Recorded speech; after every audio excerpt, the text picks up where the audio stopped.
Hey everybody, what's up? I hope you're as excited to be here today as I am excited to be here because I am sitting in front of this lovely Harrison 32C yet again today.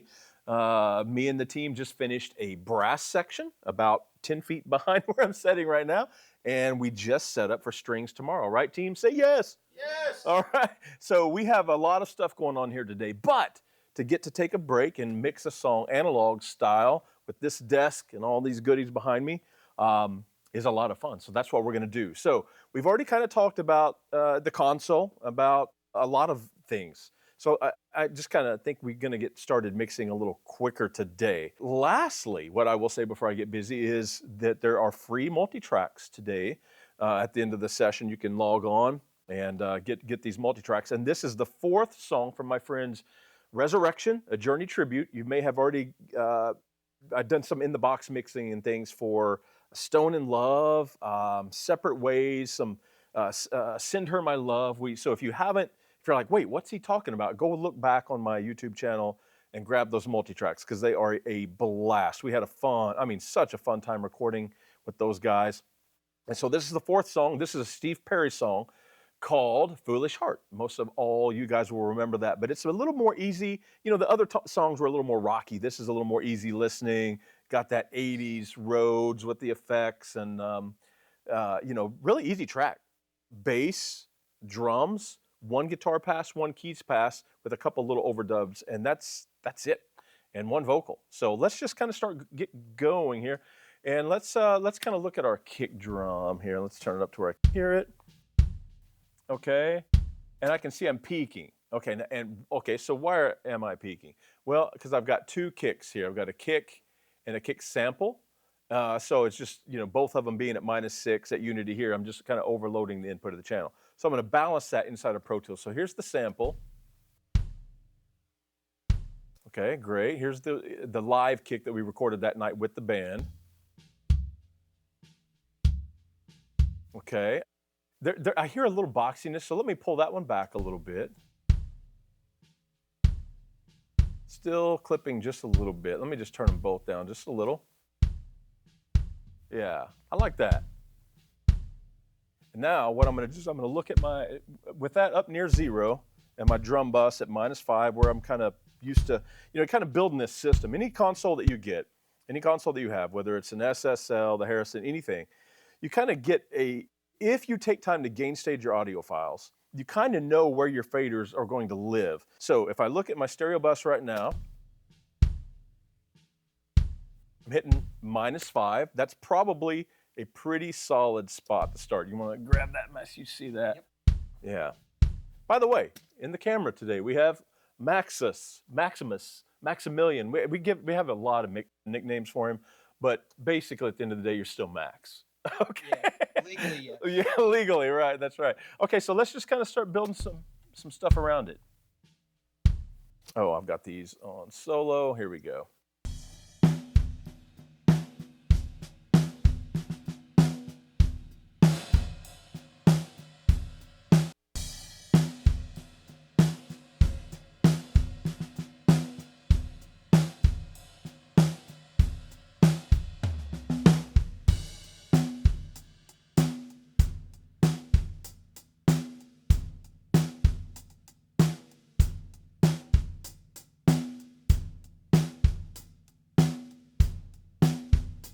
Okay, let's hear a tom lick or two, figure out how, and by the way, these toms sound huge on this song. Okay, I see. So here's the deal. I've got 4 tom-toms. So when talking about analog mixing, generally, unless you have enough cash to buy like a 96 channel desk, you're gonna run out of actual 1-for-1 tracks. So you have to submix some things. So like, for example, my overheads are going to also have any ride cymbal that I have. My rooms are gonna have, have a stereo pair right here, but they're gonna have multiple sets of room mics for some songs, or even, whether they're stereo, mono, whatever. On my toms, I've got 4 toms on this song. Because remember, this is a Journey tribute band, so they're kind of recreating the albums. And you remember in the 80s, a lot of the rockers had huge drum sets of 3, 4 toms or more. If you're talking about Kiss or or Rush or somebody was standard. So let's kind of listen to this panning and see if we like it. And you can kind of see what I did here inside of Pro Tools. Yeah, I like that. Now let's check the overheads and the ride.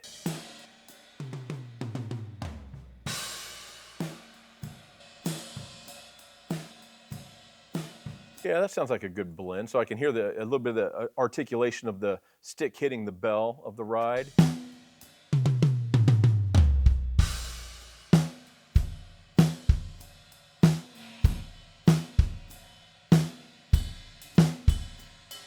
And you'll see our stereo bus, we're starting to hit around 2. So that's a nice.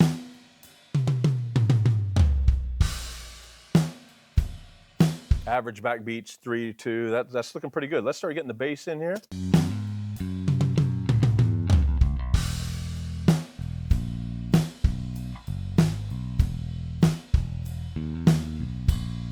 Feels good. Let's start. Remember, this is a Steve Perry song that the track count was really low. So this is going to be fun. So we have, oh, I'm sorry, bumping things over here. I think we have one electric pass that's in stereo. So let me go ahead and take care of panning those out. And you'll see my group assignments already grouped. So drums are all going to 1 and 2. 3 and 4 currently is a separate smash bus. So let's say I wanted to send the snare to these baby distressors over here, the pumps. All I'd have to do is, boom, pop that on, which I'm probably going to do here at some point. But what I'm going to do is I'm going to bring up the keys and the electric.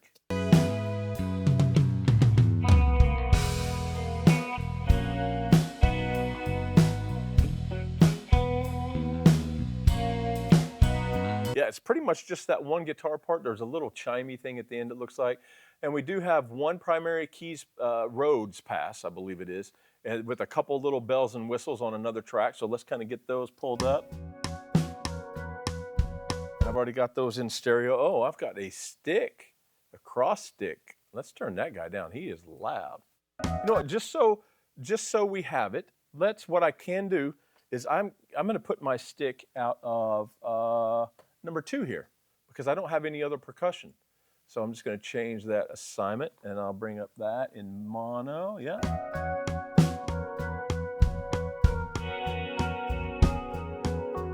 There we go.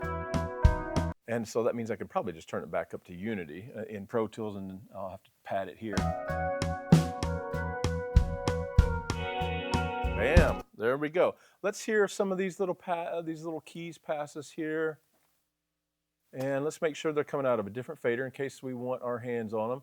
Yeah, so this would be my primary keys pass, and this is going to be my secondary keys pass. I've already got them in stereo. They're in the right bus. Okay, I see what's going on here. And then we got this guy. Ooh, scary. You didn't know this was going to be a scary haunted song, did you, Max? You probably wouldn't have signed up for this if you knew you was going to get scared. Not at all. Okay, all right, here we go.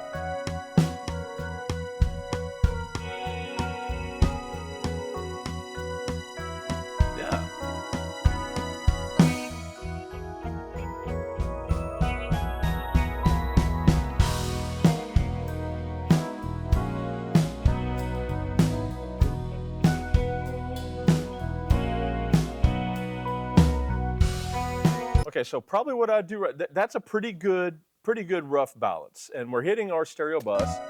And let's go to a spot where the band is actually jamming.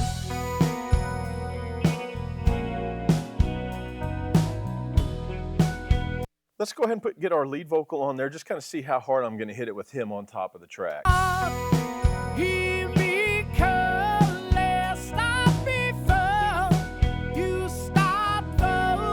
Okay, so I have a little more headroom. So what I think I'm going to do, since I like the balance that I have, I'm going to turn each of these subgroups up just a little bit and go from there.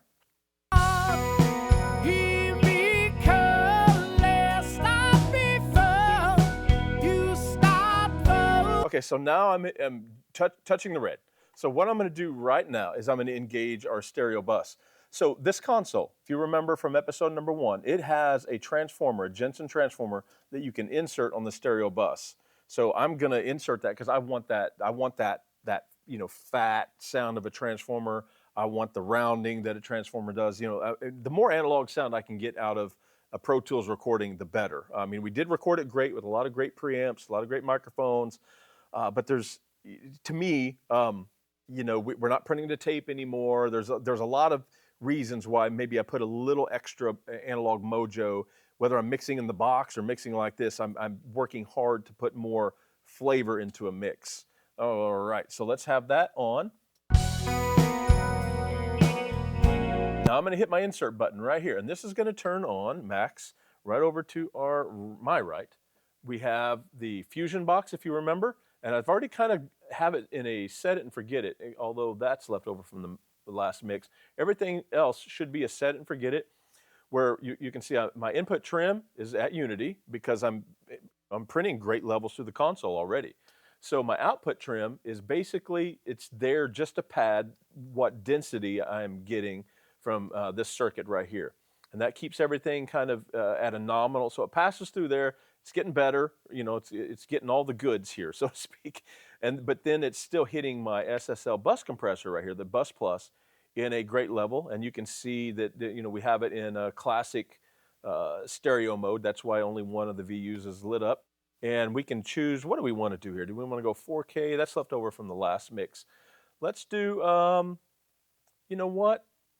Yeah, let's just take it just like this. So we're going to use it in like the super analog mode, but not like super low distortion. We're going to just kind of do let's pretend like we're mixing on an SSL 9K today. You want to pretend that, Max? Sure, yeah. All right, all right, here we go.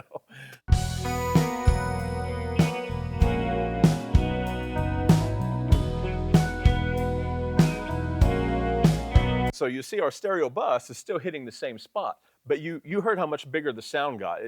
We have more apparent volume hitting us, even though the VU meters say, no, that's the same. So we're getting that level of squash from the saturation circuit, the compression, all that good stuff. So let me check the meters and just make sure that I like it.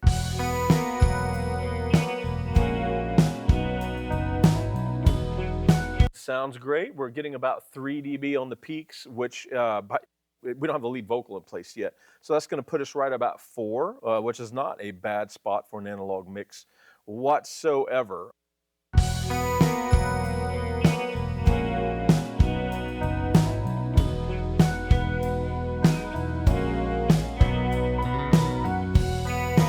I love it. Okay, before I get too carried away on other things, I have a basket of analog toys over here, right? That I can insert if I want to. Before we get, I mean, it sounds so good. The guitar player, Steve, and the keyboard player, Vic, have really worked out these sounds. Any of you that have been following along with the Journey remake series know that when you pull up the guitar sounds and the key sound, it's like, dude, I mean, it's a record. It's a record already. They have nailed those sounds, those Journey sounds.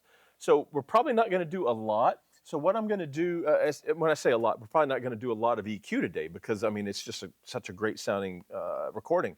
But what we can do is we can add some extra color and some extra dynamic control and things like that through some of the circuitry we have over here. So I've got my stereo bus going. I know I'm very happy with that. So let's see, look at some of the other goodness right here. Yeah, let's see, my assistant Jackson. Say hello, Jackson. He did some patching for me, and we have the electric guitars over here. So let's pop that insert in. That's right here on the top row, right here, just bam. And what we'll do is we'll look over here. We're going to try to, I don't have anything dialed in yet, so we'll just dial it in by hand as we go. I'm going to try to get this moving around 3 dB or so because I do remember this, as we've seen a little earlier, the electric guitar part, even though it's very mellow and just kind of lays there in ways, in a charming way, there's times where some notes do kind of just jump out. You'll see them. So I want a little dynamic control going into those sections. So let's just let's go right here and drop them in.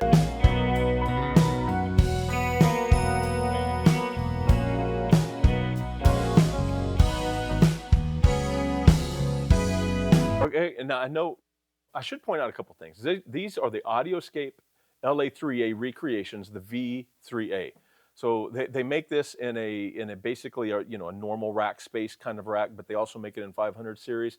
And I'm not You may know that these are able to be linked. I'm not going to link them. I don't want that. I want some of that wobble and some of that drift between the left and the right thing to happen. So I'm just going to kind of get them to where they're in the average, same average ballpark, and I'm going to consider that done.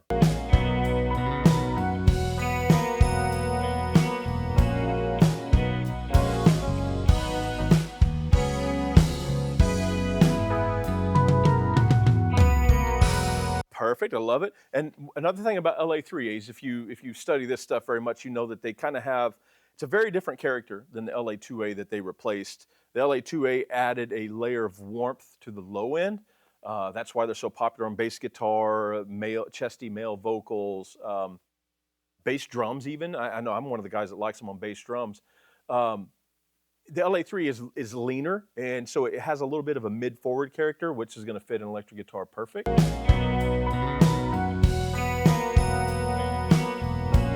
The only thing I'm going to do starting right away is I'm going to trim out some of the low end. Let's just go ahead and.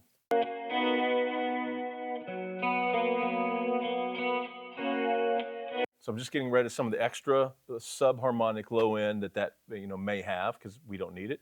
Now let's see. Let's look over at our grab bag of goodies and see what else we've got. Ooh, the bass guitar. I've got that patched on the bass. Or I should say, these are the Quagliardi 576. So think of this as an 1176.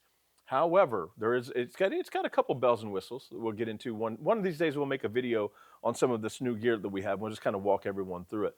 But the attack and release are opposite of the original, which many would say is the original is completely wrong. So what they did is they had an opportunity to make their own version of it, so they corrected it. So over here is slow, over here is fast, just the opposite of the original. So you see, this is kind of a 10 and 2-ish setting for an 1176, even though it looks backwards compared to what you're used to, which, as you know, on a bass guitar is really a popular, safe setting. It just works. Let's pop the insert in.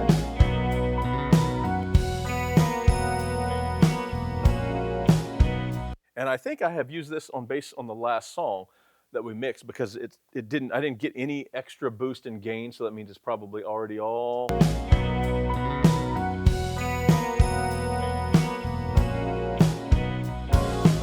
Each light that lights up is 3 dB, and you see so that means we're getting up to 6 dB at times.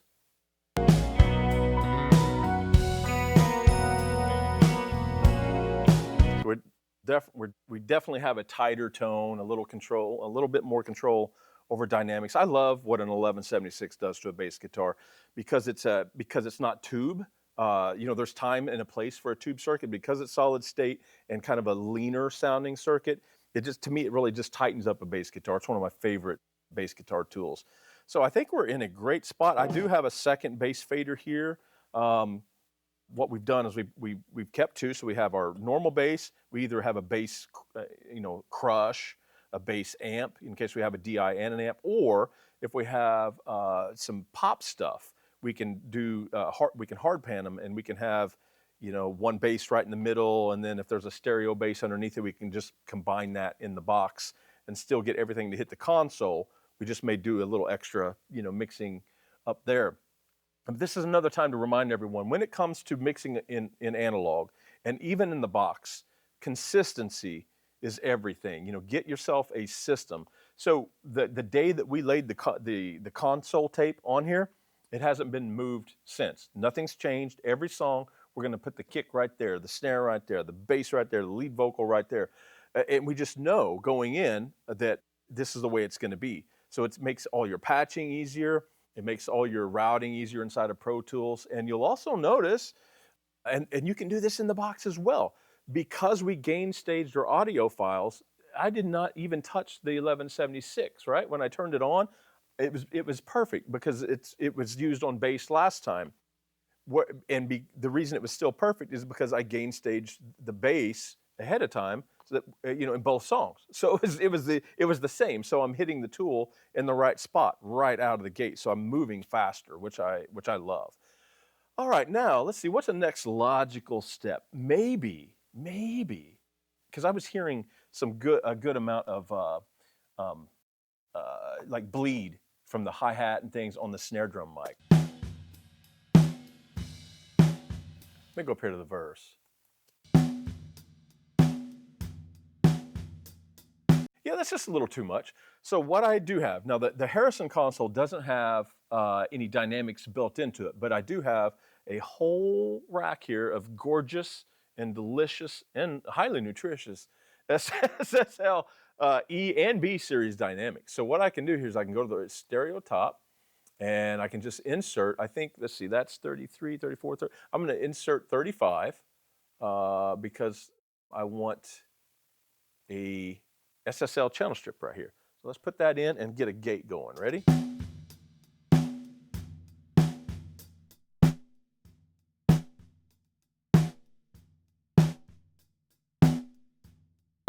Okay, I'm gonna stop here and show you one thing.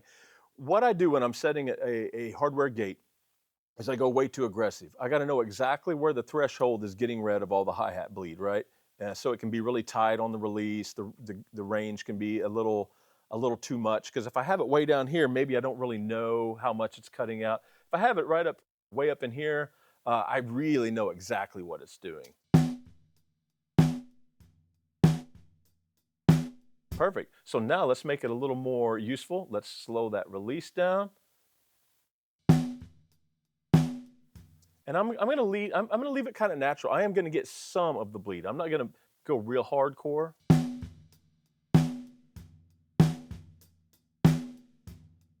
Before, after. Perfect. Now that may be about the only drum that really needed that kind of a treatment. Okay, so I just got some new toys before I even pop on an EQ, because the EQ could exaggerate this. Down here on the bottom row, I have this Elysia envelope, 500 series, and I think you can get this in rack as well. And I was playing with it last night, and what an incredibly powerful tool. It was kind of ridiculous, actually. So I'm gonna go ahead and put the kick drum in and solo it up. Put the filter in just to get a little of the sub lows, you know, like the stuff below 30 cycles or so out of there. And you'll see its lowest setting is 25, so right around there is really a pretty good spot. Let's go ahead and engage the EQ circuit.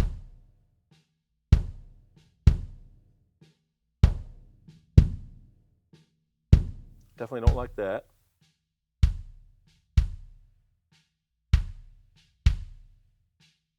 There's a little snap. Okay, so let's start there, and I'll show you some before and after. So nothing too aggressive, too smacky, because I'm gonna pop this guy on. So let's see, go ahead and just keep the camera there, Max, and let me insert this.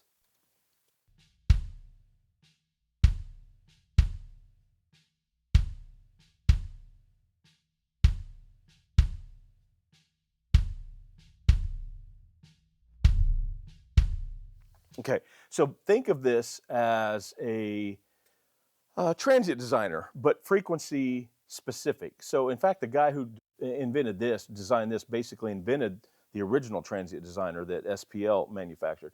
So this is a booster cut kind of deal for our low end here. So I can actually get some more sustain out of the kick drum. As you can imagine, on the low end of a snare or a tom, I mean, what a powerful tool this can be. And if I want more attack, which I don't know if we need it on this song, but I'm just gonna go ahead and turn it up so you can hear it.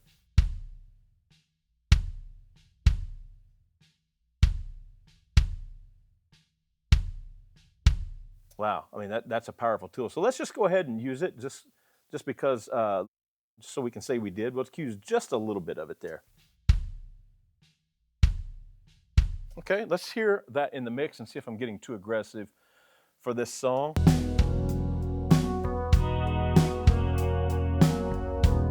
Okay, I'm hitting the high end just a little bit too. I'm gonna take that EQ back just a little, and I may take this boost back just a little bit, just a little bit.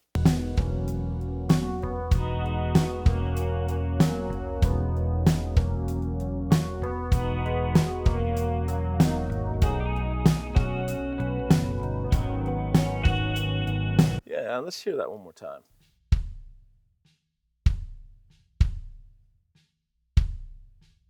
Adding just a little extra low end to it.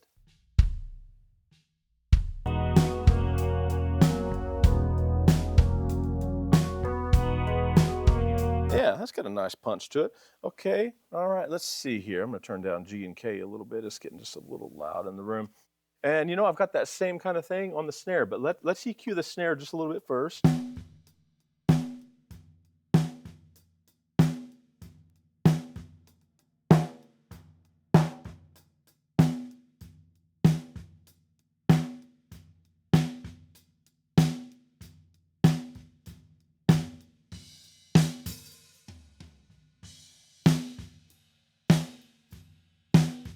I'm gonna neutralize that mid boost that I was getting a little attack on. I wanna hear just the air here. This should be somewhere around 10K.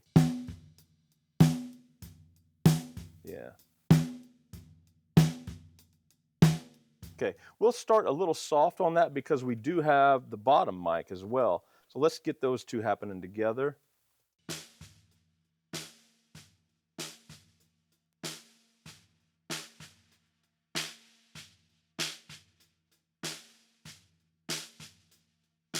Yeah.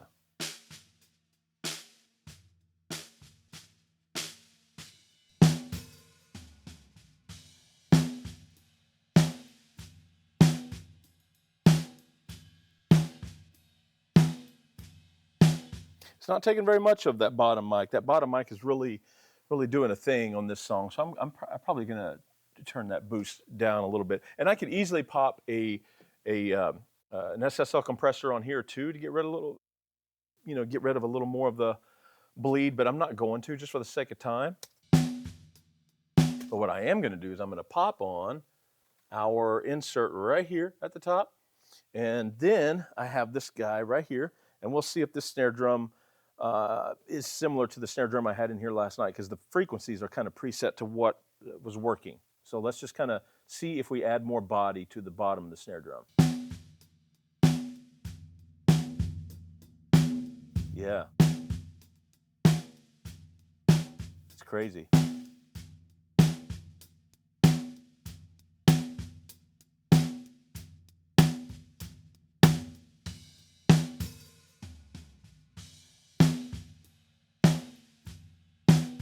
Okay, that's helping a lot. Let's take these out.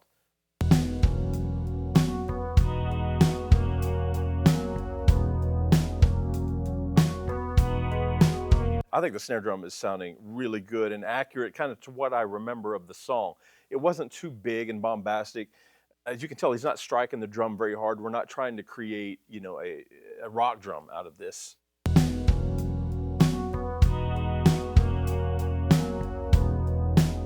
Okay. Next thing I think I want to do is down there, just because it's in my mind, in that rack of Elysia stuff, I have an insert available to me across the main drum group. And I believe we kind of had it already dialed in for some drums last night. And again, because everything's gain staged and I kind of starting to develop a system, let's see if this is already in kind of a decent spot. This is this guy right here, the Expressor.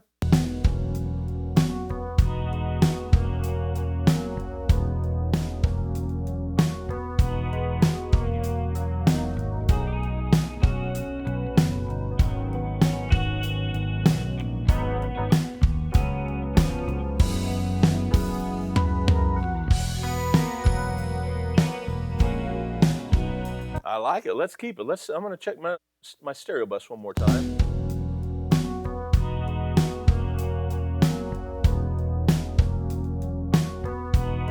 Yeah, pretty happy with that. In fact, it's giving me a little headroom because it's pushing the transients of the snare drum back just a tiny bit. I think in a good way. So it's giving me even just a little more headroom if I wanted to hit some makeup.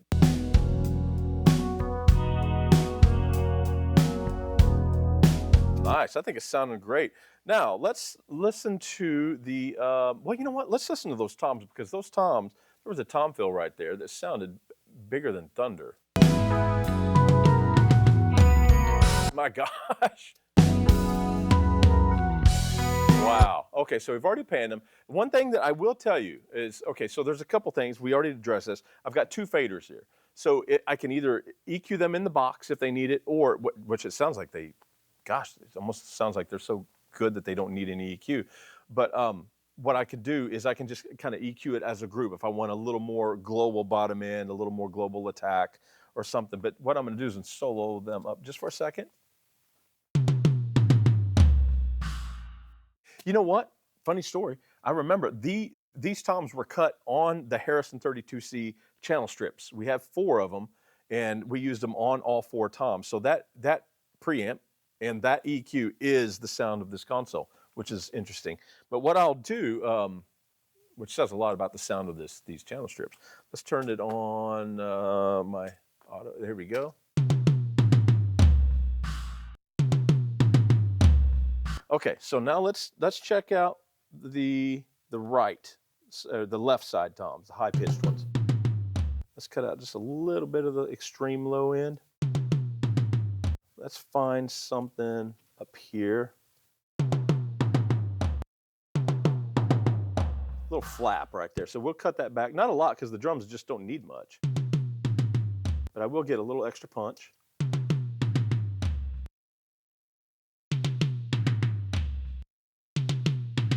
Right there, I'm going to add just a touch of that. Before and after. So not a lot different, but they just don't need that much help. Okay. And these 2 toms, let's find a place where they're not played together. Let's find more of a boom boom. There we go. Now we can hear them. Okay, so they're both tuned very, very low.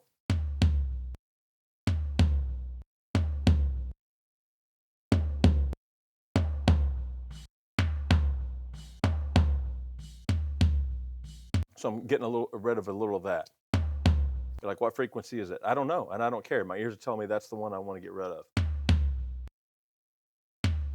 Right there's a little attack if I want it. Okay, now let's put the toms in together. Just hear the whole drum kit. Why not? Let's hear a spot where there's multiple. I guess this one right here. A little loud, you know. I'm kind of proud of them, so I've got them a little loud. But I'm a drummer. You know, snare drums and tom-toms are going to sing if I'm mixing it.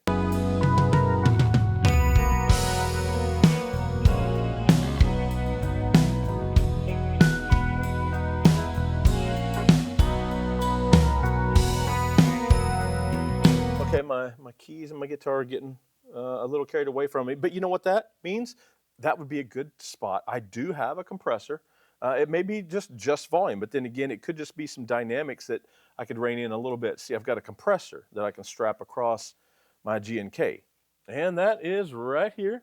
And the thing is, it's not just about compression. It's also about tone.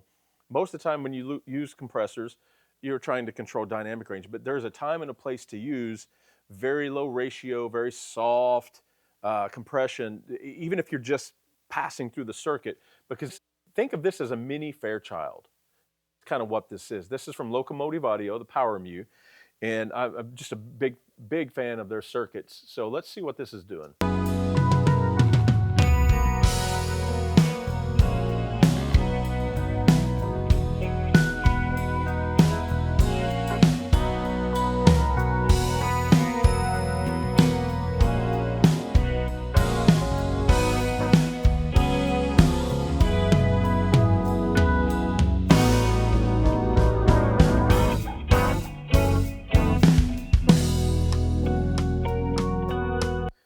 There, so we're going through all the tubes in this guy. So we're also getting just a little, I mean very little compression. As you saw, it was moving probably about 1 dB. That's about it.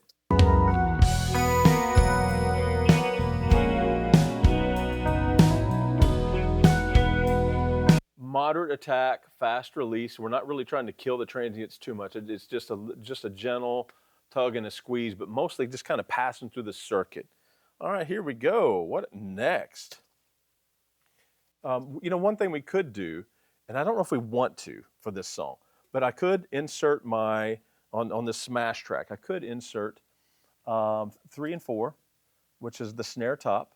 Let's just see if we want to hit the drum crush. And I'm not sure it's gonna, I'm gonna mute the other faders for now.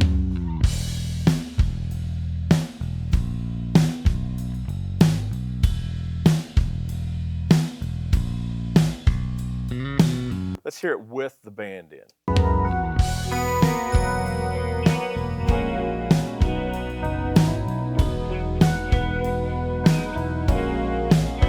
You know, I actually like it. So here's what I'm going to focus on, what I want you to focus on as well, is without the parallel drum compressor, and you know, maybe we could change the levels just a little bit to help compensate it, but the kick drum's a little more powerful than the snare. The kick drum is it's powerful. It just is.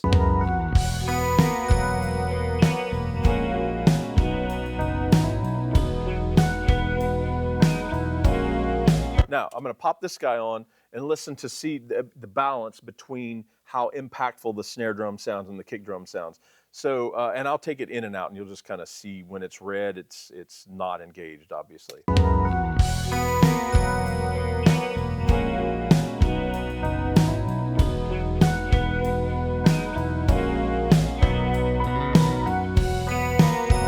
I think it gives the snare drum just a more modern sound than the original had. You know, we're kind of used to the longer sustain, a little more impact, a little more girth than what the snare drums had in the original recording, at least the way that I remember it. All right, now let's see, what could I do next? I think I could mess up the keyboard a little bit.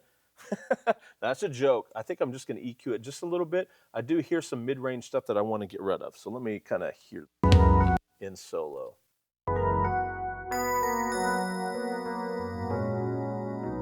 Yeah, you hear that. There's some really low stuff in there, and that's kind of, I think, what my ears were hearing. It may not have been the upper mids at all. Maybe it's just the really low end.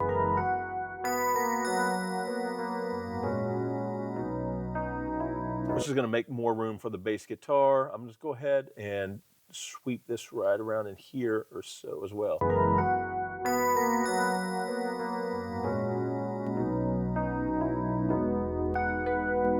Yeah, so I'm just going to cut that just a little bit. That's probably somewhere around 300-400 cycles. We're just going to reduce it just a tiny bit. All right, because I don't think I need to add any sparkle. I don't need to add any kind of attack. It's just kind of laying, I think, where it needs to lay. Just needed just a tiny bit of clarity, getting way out of the way of the bass guitar and the low mids of everything, you know, just combined.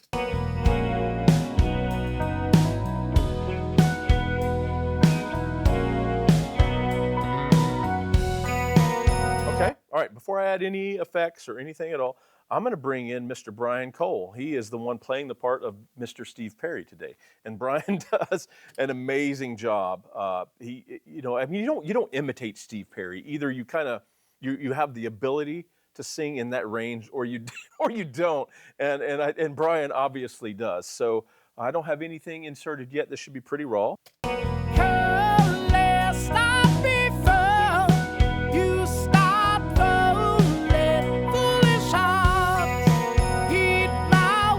Okay, I mean, it needs a handful of things, right? To sound like Steve Perry, it needs reverb. I mean, you know, those records were very wet, but it needs some squish for sure. He doesn't sound like he's part of the track.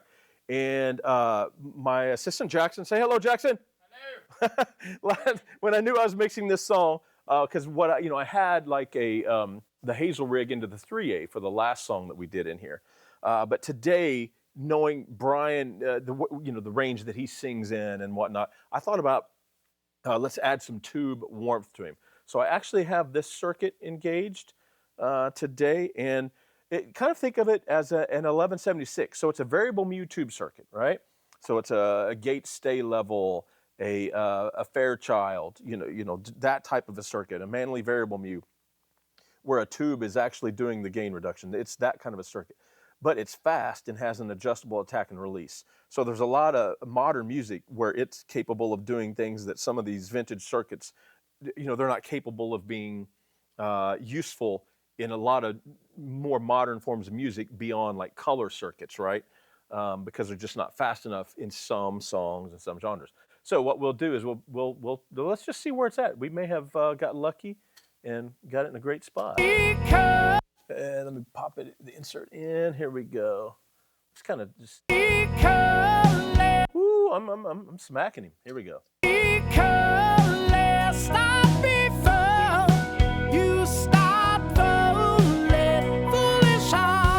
Man, guys, we may have gotten lucky. I mean, he's smashing maybe just a little bit too much, but as you can hear, I mean, the thing about a variable mute circuit, you can get a lot of gain reduction. You know, if I was to be hitting, there's a lot of circuits, if I was to hit it this hard, man, like it's apparent that it's like, wow, you are crushing him. But something about a variable mute circuit, there's a lot of them where you can hit 10 dB of compression. And you're like, are you even really touching it yet? It's just that musical. But now, again, we've got this one. We're using this one specifically because it's fast. So we're not going to be able to get away with some of those crazy numbers.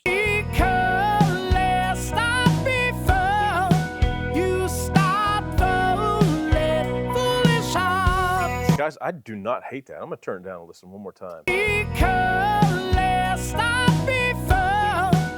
All right, so I think that's a good starting spot. As you'll see, while Max still has the camera over here, a fast release, moderate fast attack.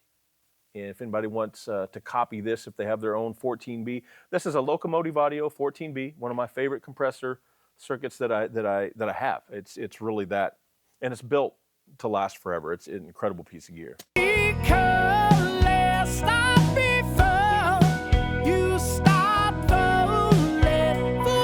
And another thing I'm going to do, because I can, is I'm going to pop an insert right here. And what I have across my vocal group, typically there's a couple different type of circuits I like. If you follow me, you know I like variable mute circuits like the one we just used, except much softer, just because of their musicality. So something more traditional, more like think of a Fairchild, something like that, or something like a Neve diode bridge 33609. So right over here to my right, you'll see that I have a recreation of a vintage Metal Can 33609 circuit, the Audioscape MK609. Big fan of Audioscape, and I've already used this before on some other mixes, so I bet we're going to be able to, in fact, I'm not even going to insert it yet. I'm just going to see the metering. That's going to be about perfect. 1.5 to 1, which I know that sounds like, why would you use something that soft? Fast recovery. The reason I use something that soft is because these have a certain style of grab, as you can see, and you'll hear it just kind of holds everything in place. Let's check it out. Max, you'll see when my fingers go on the green light, that'll be inserted.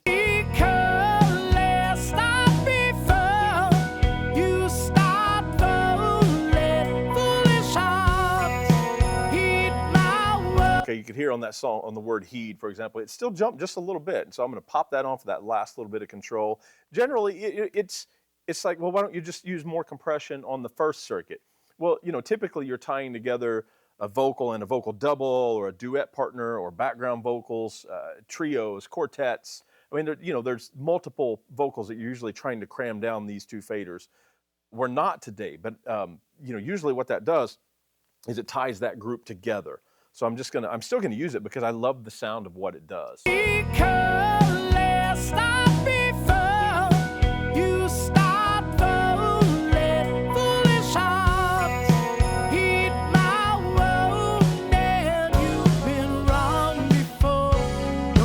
I'm getting the snares getting a little punchy on me.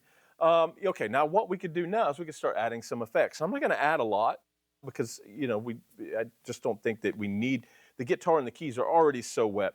Let's start with, what I'm going to do is I'm going to solo up the snare drum so you guys can really hear it. I'm going to do it right here. And I'm going to engage number 1 here. That's my my drum feed. Let's just see what we have over there.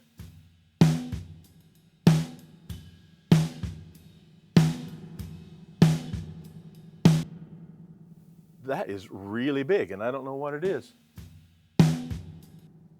Okay, I see. It's got 4 seconds on it. So let's trim that back to, let's go more like to 1.5 for a song like this and just kind of see what it sounds like. And this is the room patch? I don't know, let's see. No, that's not what I want. Let's go back to ambience. Just go to decay 1.5. Let's see.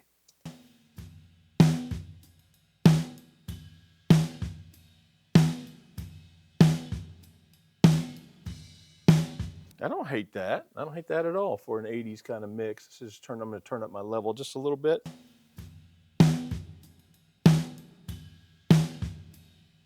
And right here, I can also just turn up the output. You see the output is on 7D. I can turn it up a little bit here.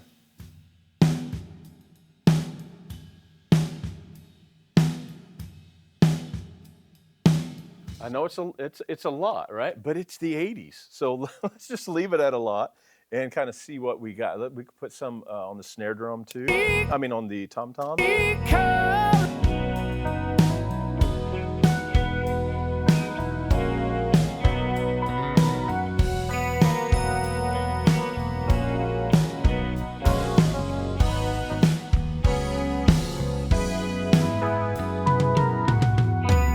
We can add some more to those tom-toms. Just get them up here a little bit. Let's find a spot where there's lots of toms. If you go back and listen to the original and listen to the tom-tom sounds, they're crazy, absolutely crazy.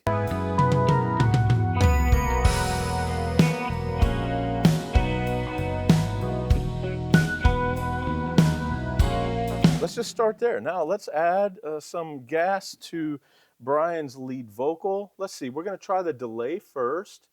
So the way we've got it set up right now, and this is a little trick to just try to get more sends off of a limited number of sends. So this is my stereo one, which if it was in a tracking situation, obviously this is gonna be your stereo cue. But what you can do is you can make it to where your left is a mono output to one delay or reverb, and your right is the output to another, a mono in, stereo out delay reverb. Or what this allows us to do is we can say we want to hit that one a little bit more, but we still want to hit them both, or vice versa, or equal amounts of both. So it's kind of it's just not only a way of getting more returns, but it's just very, very flexible. So let's check out adding some delay to Brian. In fact, what I'm going to do, just so we don't have any other business going on, I'm going to solo him up.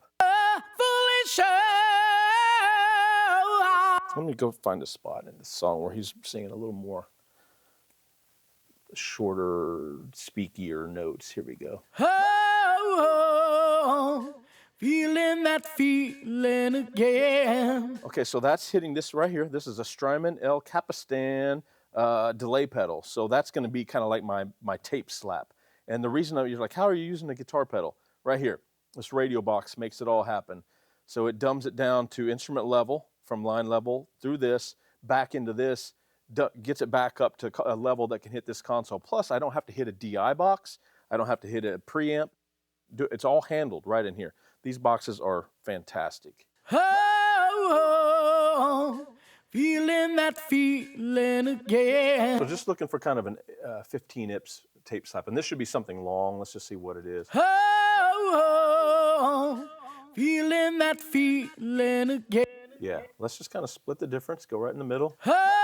Oh, feeling that feeling again. I'm playing a game I can't win. Okay, let's start there. Now let's see, what do I have here? I think I have here on two, I have something shorter. Oh, and I'll turn the delay off. Oh, yeah, more shorter room. Let's see, on three, I think I have something really long. Oh, feeling that feeling. That reminds me more of Steve Perry. It's a little sizzly, but he had that exciter, the Aphex exciter on him. Or no, what was it? It was a Dolby. It was a piece of Dolby gear. You guys can put that in the comments below, like a Dolby noise reduction thing that they tricked to be like an aural exciter. So let's just put. You know what we'll do? Let's just put a little bit of each of these on there and just kind of see, because it's the 80s, it's Steve Perry, it's Journey. Oh, feeling that feeling again. I'm playing a game I can't win. Close knocking on the door, my heart snowing. Think I'll let it rain.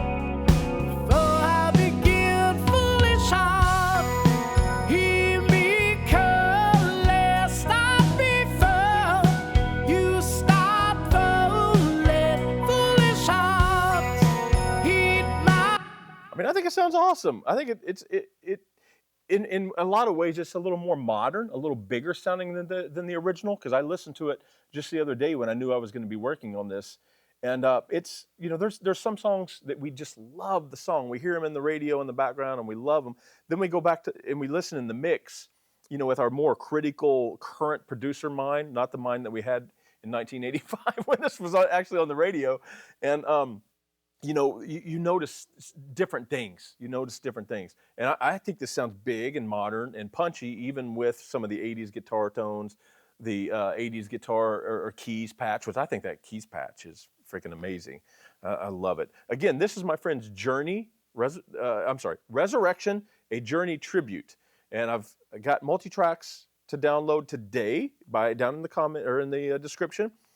For this song, as well as earlier on my pages, you know, months back in previous weeks and months, you'll find 3 other packages from them, from 3 other great Journey songs that you're probably going to love. I'm going to push play, and Max, what we could do is like, let's make this very cinematic. You can make it go black slowly. Is that cool?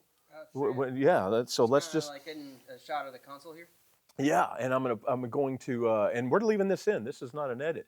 And I'm going to push play right here on this chorus. And maybe you could put some like outro credits of nonsense or something that just kind of roll. All right, guys. Happy mixing. Enjoy these multi-tracks. This series is a blast for me. I hope you guys are enjoying it too. Hear me come.